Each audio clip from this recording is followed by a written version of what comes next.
जय श्री कृष्णा। नमस्कार दोस्तों, स्वागत है आप सभी का हमारे यूट्यूब चैनल में। आज हम लेकर के आए हैं पुत्रदा एकादशी की व्रत कथा। पुत्रदा एकादशी का व्रत हर वर्ष पौष के महीने की शुक्ल पक्ष की एकादशी को किया जाता है। इसे कई स्थानों पर वैकुंठ एकादशी भी कहते हैं। जो भी स्त्री या पुरुष पूरी श्रद्धा के साथ इस व्रत को करता है उसे संतान प्राप्ति का वरदान प्राप्त होता है। श्री युधिष्ठिर ने भगवान श्री कृष्ण से कहा कि कामिका एकादशी का वर्णन मैंने विस्तार से सुना, अब आप मुझे पुत्रदा एकादशी की कथा सुनाइए।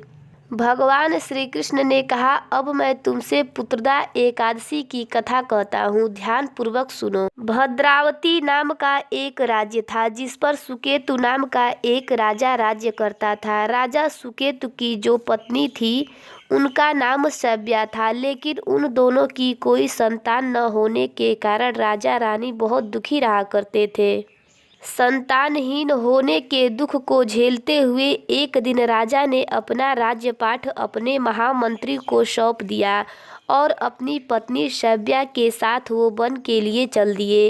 राजा रानी ने आत्महत्या का मन बना लिया और घने वन के अंदर वो जाते चले गए। राजा रानी दोनों आत्महत्या करने की सोच रहे थे, तभी राजा ने कहा, आत्महत्या करना घोर और महापाप है। आत्महत्या किसी को शोभा नहीं देती। और उसी पल उन्हें वेद पाठ और मंत्रों के ध्वनि सुनाई दी और वो दोनों उसी ध्वनि की ओर चलते चले गए। उन्होंने देखा कि सरोवर के निकट बहुत से ऋषि मुनि वेद पाठ कर रहे हैं। राजा सुकेतु और उनकी पत्नी रानी सभ्या ने उन सब ऋषि गणों को प्रणाम किया। राजा सुकेतु अपनी पत्नी सभ्या के साथ उन सब ऋषियों की सेवा में लग गए और ऐसा करने से वो सब ऋषि उस पर अति प्रसन्न हो गए और उन्होंने कहा, वत्स मांगो, तुम क्या मांगते हो? तब राजा ने कहा, प्रभु मेरी कोई संतान नहीं है, बस हमें एक पुत्र का वरदान चाहिए। राजा की बात सुनकर सभी मुनि श्रेष्ठों ने कहा, राजन, यदि तुम और तुम्हारी पत्नी पौष मास की शुक्ल पक्ष की एकादशी तिथि का व्रत पूरे नियमों के अनुसार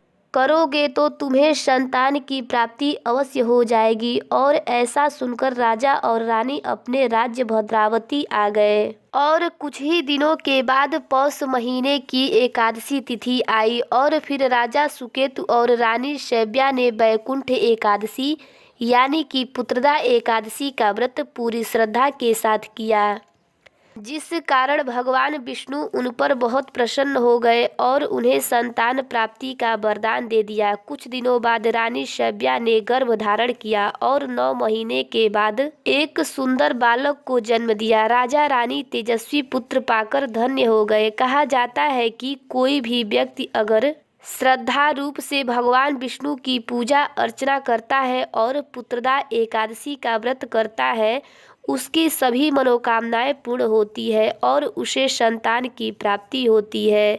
दोस्तों, आपको ये व्रत कथा कैसी लगी कमेंट करके ज़रूर बताइएगा।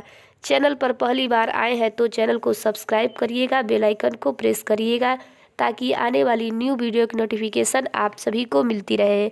वीडियो अच्छा लगे तो वीडियो को लाइक और ज़्यादा से ज़्यादा शेयर करिएगा। जय श्री कृष्ण।